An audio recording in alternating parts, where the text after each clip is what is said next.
7th month, 1986, HJ61. 61 means it's got the 12HT under the bonnet, but we'll go into that in a bit because it's also got a little bit more fruit under there than a stock vehicle.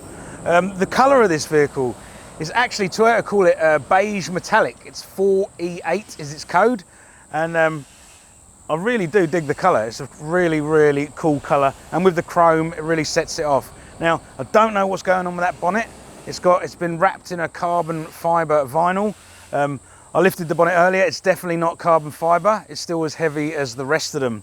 Up the front, we've got a ARB bull bar with ARB scrub rails all the way through, and you will notice this vehicle has got some battle scars around it.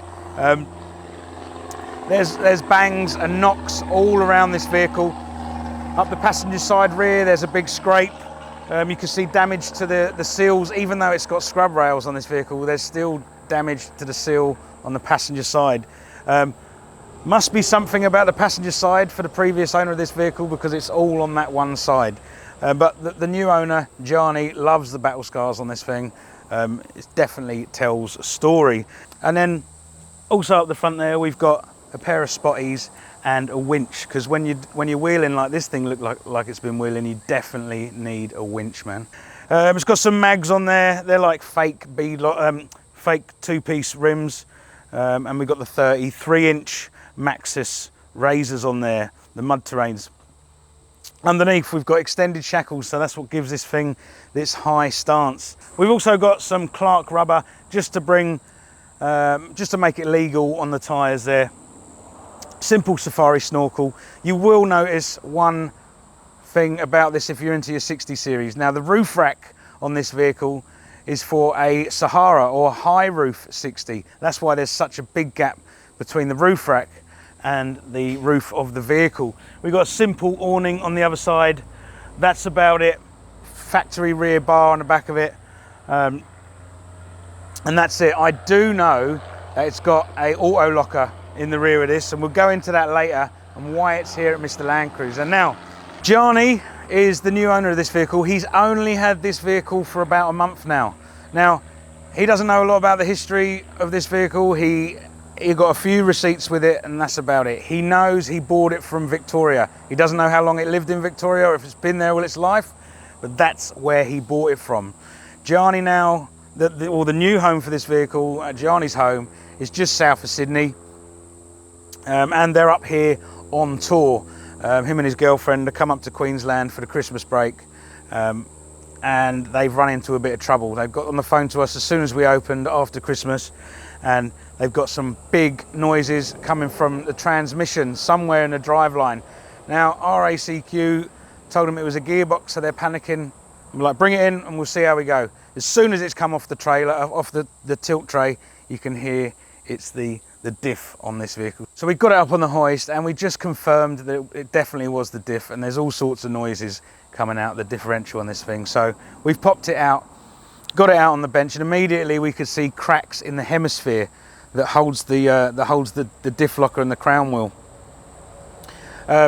So easy does it. The auto locker seems to still be intact, so we've pulled that out. And when we've pulled it apart, it's just fallen into two pieces. I've never seen it before. I've heard about it on forums and stuff like that. The auto lockers put a lot of pressure on the hemisphere when you wheel these things hard.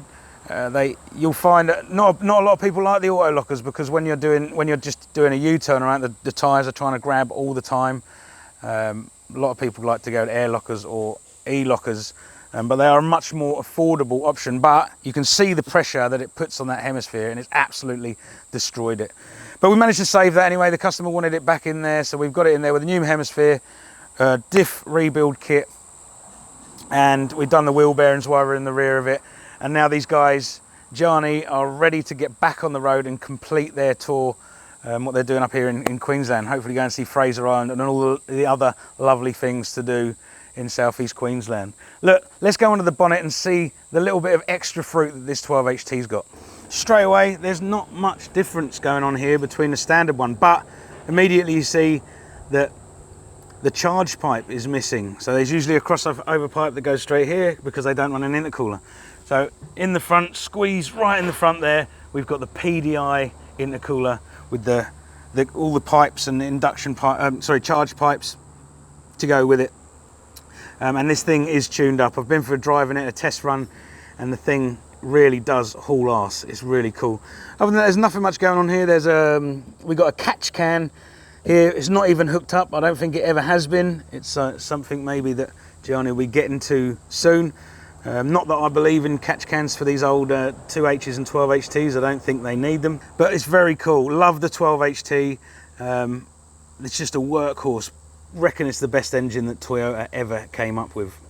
Inside here is pretty damn cool. We've got the old school turbo seats with the bench seat for the passenger.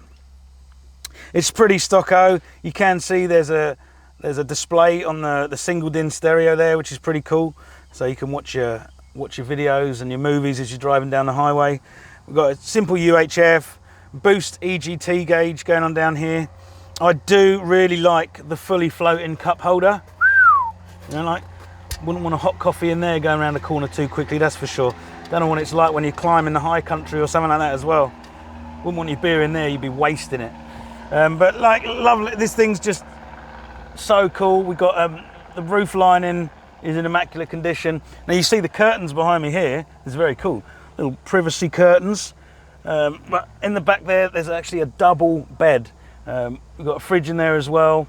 Underneath the double bed, we'll go and have a look in a minute. We're going to have a look because it's cool. Someone's made it themselves, and I love it when people make these things themselves, and a lot of DIY stuff that really works well. Other than that, there's not much to say in here at all, to be honest. All I know is that it's bloody hot. Some more privacy curtains in the back here, and underneath that we've got the double mattress. Oh no, it's only a single mattress, or a big single mattress.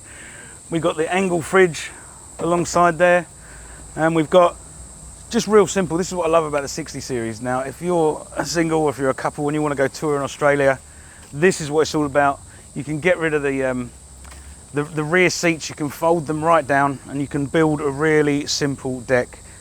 Whoever built this one's gone a little bit further, and we've got some nice drawers, nice long drawers, loads of storage. You've got storage down the side as well, just to chuck stuff down there. Another one here with, like, this is your recovery gear, tools. You got like LED strip lights, all that kind of stuff. Everything you need for going on tour in Australia. It's very, very cool indeed. But just shows you that these old vehicles, you can make all this stuff yourself with a bit of know-how. Very, very cool. I think I might take some photos and take a few ideas from this one.